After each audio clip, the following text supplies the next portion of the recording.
Exercise number 13 है। Question number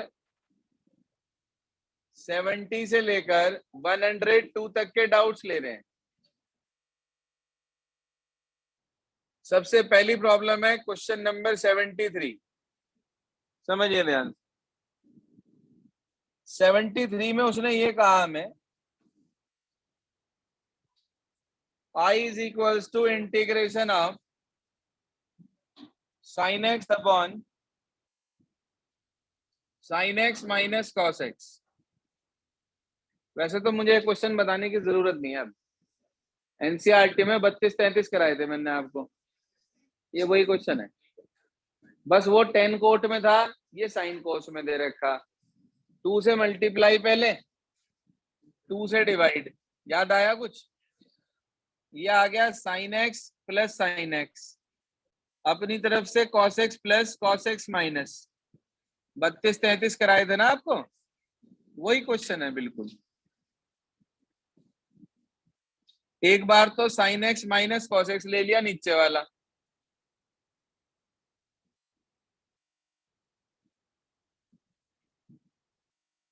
इसके नीचे ये एज इट इज, और उसके बाद बाकी बचा हुआ ले लिया।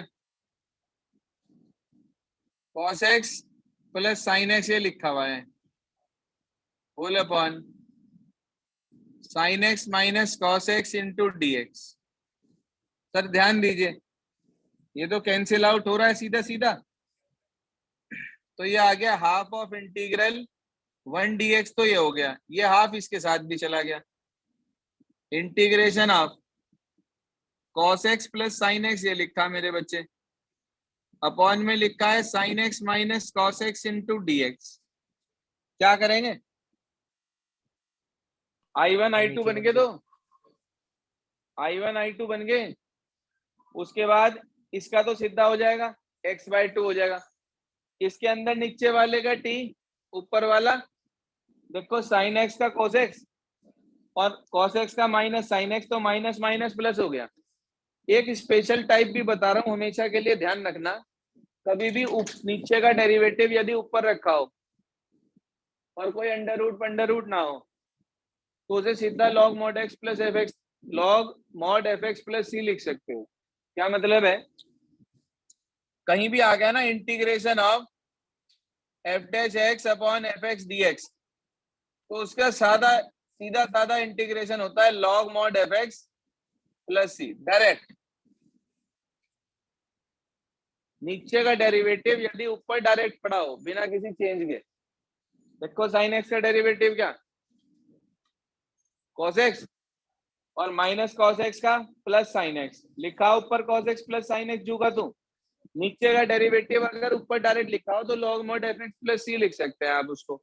तो ये बन जाएगा आपके पास, सीधा सीधा आंसर आ गया, x/2 plus half mod sine x minus cos x plus c. Check करो जी क्या आंसर दे रखा है 73 का। System clear? 73 के बाद हम आए आगे 75 पर। यार 75 और ये दोनों सेम है, 75 और ये दोनों क्वेश्चन सेम है, बिल्कुल सेम।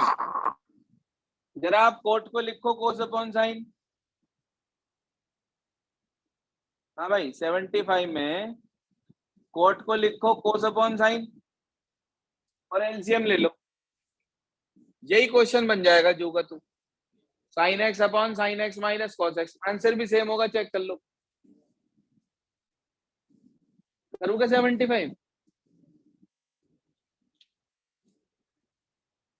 चलिए 75 के बाद 76। भाई 76 से आसान क्वेश्चन नहीं है कोई। पढ़ना क्या लिखा,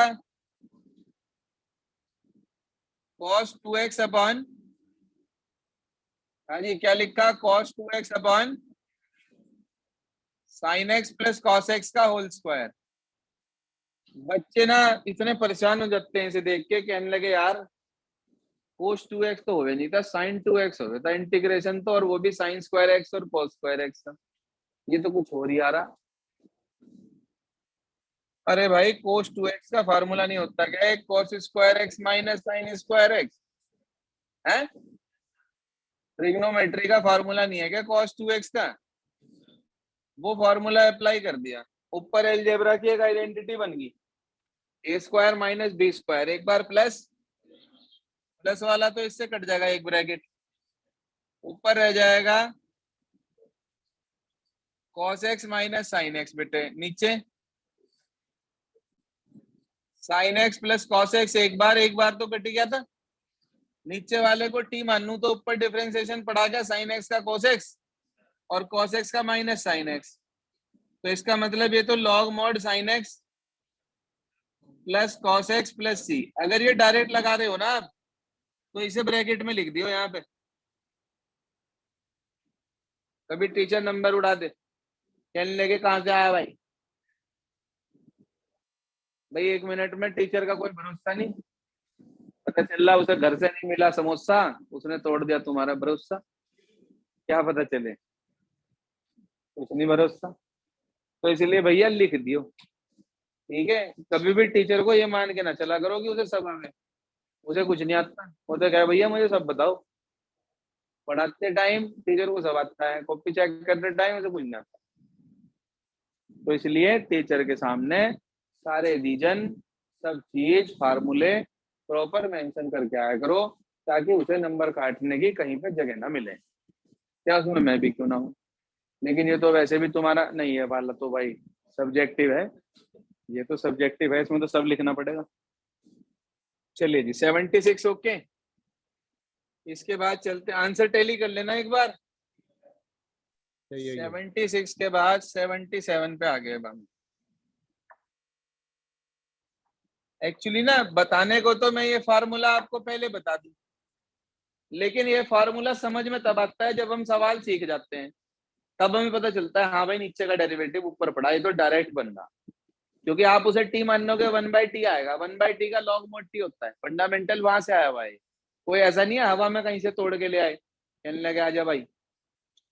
77 क्या कह रहा भाई 77, उसे भी ध्यान से देखिए। लिखा है हमारे पास आई बराबर integration of cos x minus sine x, बेटा जी अपॉन में लिखा है 1 प्लस साइन 2x। आप बताओ क्या 1 को लिख सकते हैं sine square x plus cos square x, और साइन 2x को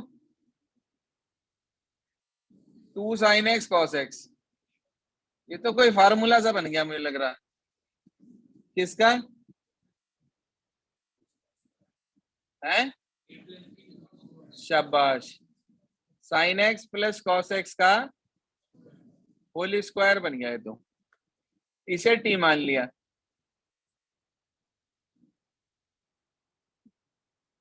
क्या बनाए इसका derivative, cos x minus sign x into d x बराबर किसके, अब ऊपर पुट कर दो इंटीग्रेशन ऑफ 1/t² dt। क्या होता है भाई टी स्क्वायर का,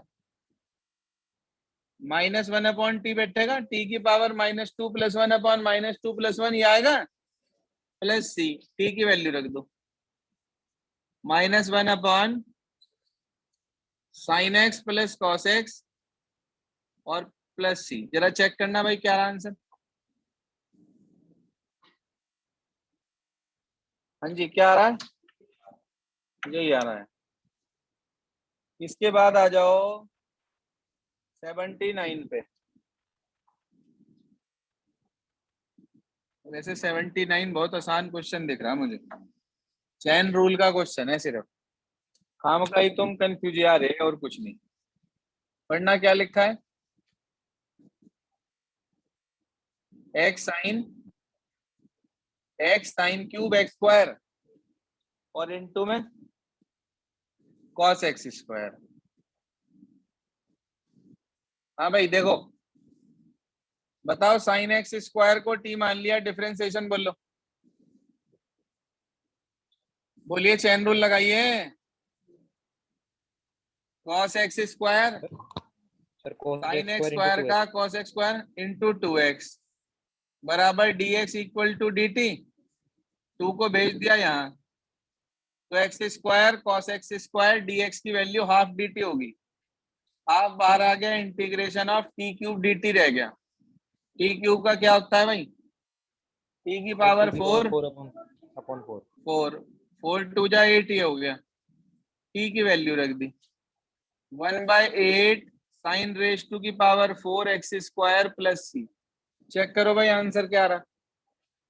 इसे तो सिंपल सब्स्टिट्यूशन का क्वेश्चन कह सकते हैं हम, कुछ है ही नहीं इसके अंदर, बस प्रॉपर फंक्शन देख के लेट करना उसे आपको।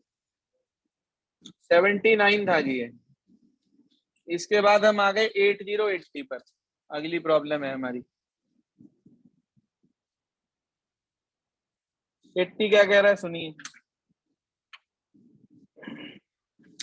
किसकी प्रॉब्लम है यार 80? इतना आसान क्वेश्चन नहीं हुआ बताओ। ये लिखा sec square x upon under root 1 minus tan square x. आप बताओ भाई सेक स्क्वायर एक्स किसका डिफरेंशिएशन होता है? 10x का। लेट कर लिया आपने, 10x को t मान लिया, बिल्कुल ठीक।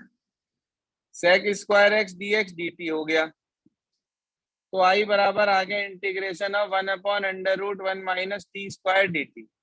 क्या होता है? Sine inverse t plus c. t की वैल्यू बोल लो 10x। चेक करो आंसर क्या आ रहा है। ये था 80। 80 के बाद अगली प्रॉब्लम है हमारी 83।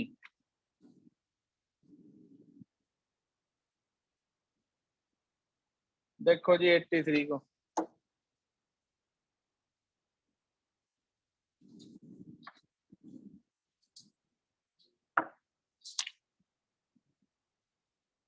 एट्टी थ्री में लिखा है हमारे पास sign 2x upon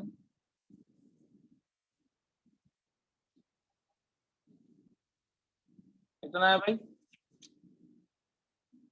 a plus b cos x का होल स्क्वायर। ये लिखा है भाई हमारे पास। साइन 2x का अगर मैं इंटीग्रेशन देखता हूं, मतलब किससे आया होगा ये, तो या तो साइन स्क्वायर एक्स से आया होगा या फिर कॉस स्क्वायर एक्स से आया होगा। ऐसे ही तो आएगा, ठीक है। हमने क्या किया इसमें, ध्यान देना, इसे तोड़ दिया। लिख सकते हैं कि 2 sine x into cos x है upon a plus b cos x का, यही तो। हाँ भाई यही बैठेगा। आपने लेट कर लिया a plus b cos x को t मान लिया, डिफरेंशिएशन बोलो minus b sine x d x equal to d t. Sine x d x की वैल्यू बताओ भाई, minus 1 upon b d t. इसे यहां रख दो, तो माइनस के 2 अपॉन बी इंटीग्रेशन ऑफ, ये तो चला गया, cos x रह गया। यहां से cos x की वैल्यू बताओ, t माइनस ए अपॉन बी। वो b बार बी स्क्वायर कर दो और ये टी स्क्वायर हो गया नीचे। कोई परेशानी दिक्कत दुविधा? दोनों के नीचे अलग अलग लिख दो। टी के नीचे लिखा 1 अपॉन टी हो गया, ए के नीचे लिखा 1 अपॉन टी स्क्वायर हो गया। सर दोनों का इंटीग्रेशन पता आपको, 1 अपॉन टी का लॉग मॉड टी और माइनस 1 अपॉन टी स्क्वायर का माइनस माइनस प्लस हो जाएगा 1 अपॉन टी। वैल्यू रख देंगे, आंसर आ जाएगा आपके पास। देखिए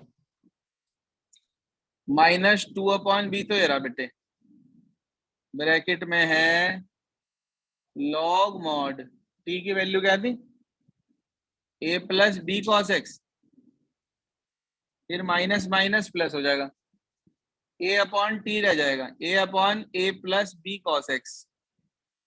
ये और प्लस सी। चेक करना आंसर क्या दिया, देखियो आंसर एक बार 83 का। Sir b square. हाँ बी स्क्वायर ही है, वो बाई मिस्टेक लिखा था, चेक कर लीजिए एक बार। 83 था ये। 83 के बाद अगली प्रॉब्लम है हमारी 90। लिखा है 90 में आई बराबर integral of under root e raise to की पावर x माइनस 1 dx। ये लिखा सर हमारे पास है, हाँ dx भाई सॉरी, ये लिखा। अब हमें इसे इंटीग्रेट करना है, मेरे पास कोई फंक्शन बाहर नहीं रखा, कोई बात नहीं, आपने लेट कर लिया e की पावर x माइनस 1 को क्या कह दिया, तो e की power x into d x किसके इक्वल हो जाएगा, dt के, यही तो आएगा। dx की वैल्यू निकाल लो कितनी आ गई, 1 अपॉन e की पावर x और dt। e की पावर x की क्या वैल्यू है,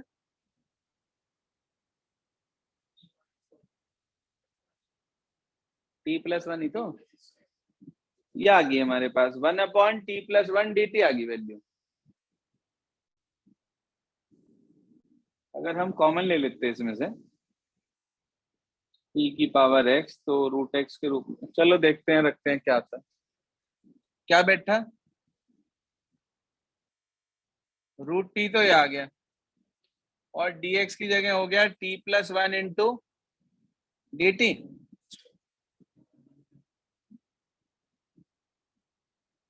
अब अगर हम रूट t से ऊपर नीचे करें तो t upon t plus 1 root t dt।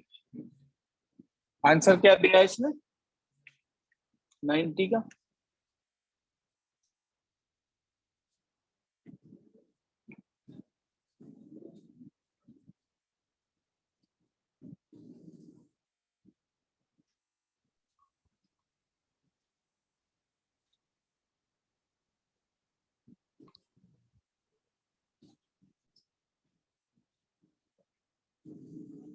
चलो अभी देखते हैं इसे 90 को कहाँ टकराए। 96 देखो जी, पहले अभी बता रहा हूं इसका सॉल्यूशन। 96 देखिए क्या कहता है,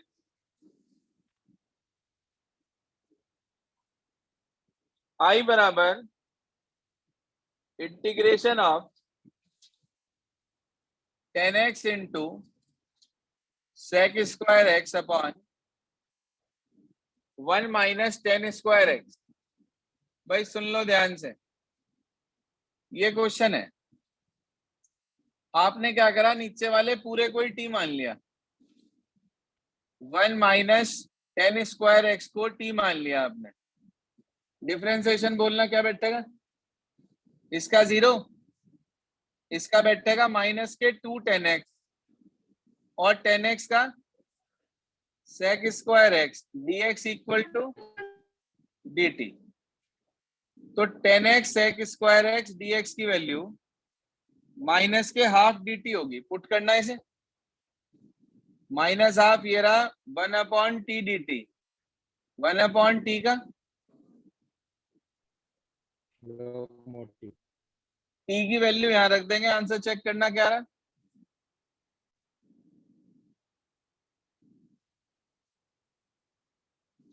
ठीक है भाई। ये था आपके पास 96। 96 के बाद अगली प्रॉब्लम थी हमारी 98। 98 पे लिख लो मोस्ट इंपॉर्टेंट, एनसीईआरटी का क्वेश्चन है, मिसलेनियस एक्सरसाइज का 5वां या 6ठा क्वेश्चन है मेरे ख्याल से,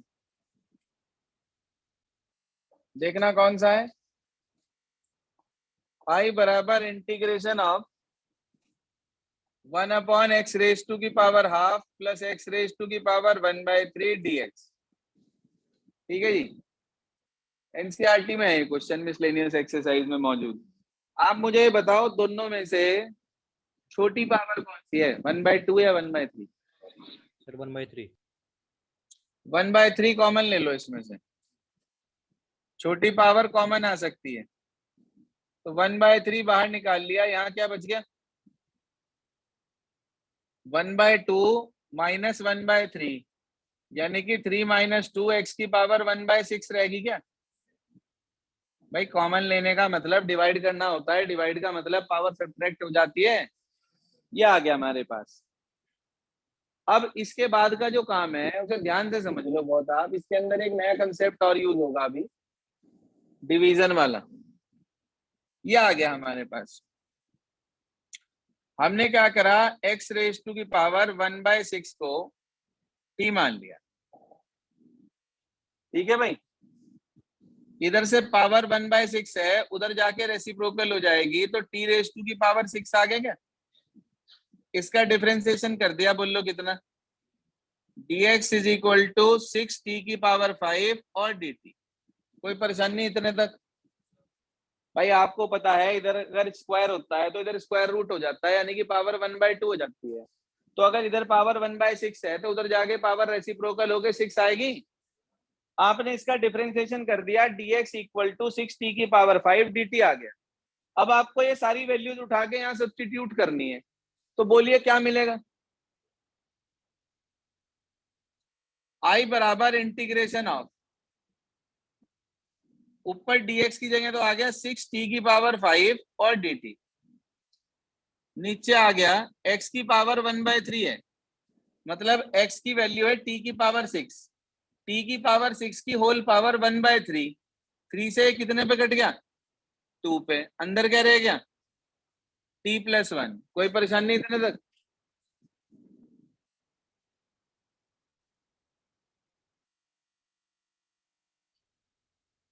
हाँ भाई, इतने तक कोई दिक्कत परेशानी किसी को? No sir.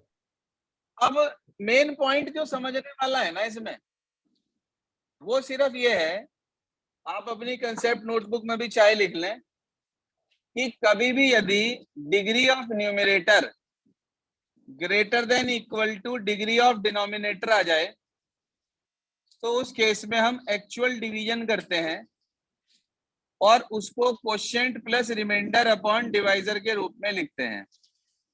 दोबारा सुन लो, कभी भी अगर न्यूमरेटर की डिग्री डिनोमिनेटर की डिग्री से बड़ी या बराबर आ जाए, तो उस केस में हम एक्चुअल डिवीजन करते हैं और quotient plus remainder upon divisor की फॉर्म में लिखते हैं। ये तो छोटी क्लास का काम है, 9th क्लास का, कोई नई चीज नहीं सिखा रहा मैं आपको। अब हुआ क्या, देखो 1 मिनट के लिए, यहाँ t² है, यहाँ t³, ये कट गया, कितनी पावर रहेगी? हाँ जी,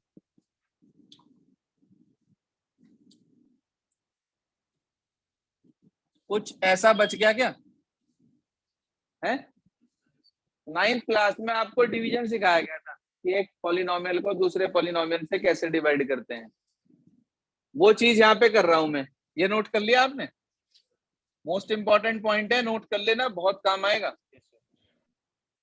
चलिए जी, अब आपके सामने से डिवाइड कर रहा हूं मैं t³ को t+1 से।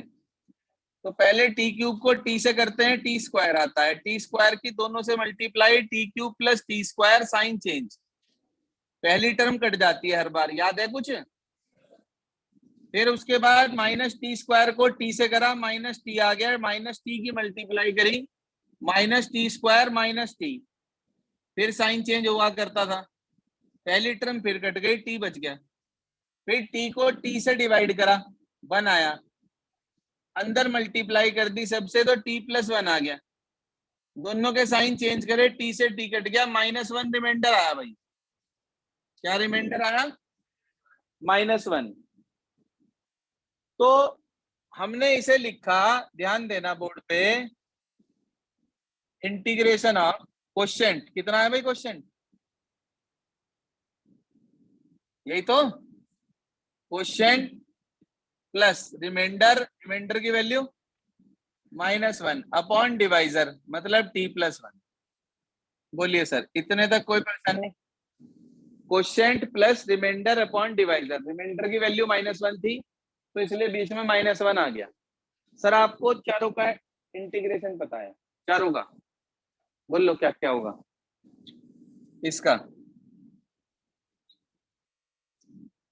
t³ अपॉन 3, इसका, इसका और इसका log mod t+1। भाई लीनियर फैक्टर है ना, डिफरेंशिएशन जैसे t का 1 होता है ऐसे इसका भी 1 ही होता है। तो ये वैल्यू आ गई। जरा t की वैल्यू सब में रख दो, बोल लो भाई t की वैल्यू। बोलिए सर, 6 से साथ साथ मल्टीप्लाई भी कर रहा हूँ, 3 से ये कटा 2 पर, t की वैल्यू है मेरे पास कितनी, x की पावर 1/6, तो कितना रह जाएगा 1/2। उसके बाद इसे अंदर भेजा तो ये 3, t स्क्वायर की वैल्यू रखनी मुझे, x की पावर 1/6 का स्क्वायर, x की पावर 1/3 प्लस 6 इंटू एक्स की पावर 1/6 और माइनस लॉग, चेक कर लो आंसर एक बार, बहुत कॉम्प्लिकेटेड सा दिख रहा, चेक करियो आंसर क्या दे रखा है इनने, क्या नंबर था 98।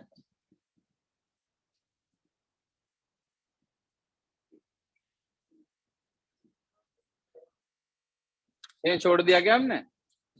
अच्छा 6 की इससे मल्टीप्लाई नहीं करी, सारों से कर दी, कोई बात नहीं। देखो जी क्लियर हो गया क्या? ये था 98। अभी हमारे इसमें 4 प्रॉब्लम रह गई, एक तो 90 बीच में, एक 99, एक 101, एक 102। कल का टाइम आपका सुबह 9 बजे का, जिसका इसमें जो भी कुछ रहता हो वो पूरा कर ले। जो क्वेश्चंस आज बताए हैं आपकी प्रॉब्लम थी उन्हें रिपीट कर लें, क्योंकि कल जो हम कैटेगरी करेंगे वो बिल्कुल डिफरेंट। अब आपने सब्स्टिट्यूशन सीख लिया बहुत अच्छे से, जो भी चीज आपको क्लियर ना हुई हो उसे रिकॉल जरूर कर लेना, फॉर्मूले याद कर लेना ट्रिग्नोमेट्री के सारे, तब आगे कंटिन्यू करेंगे हम।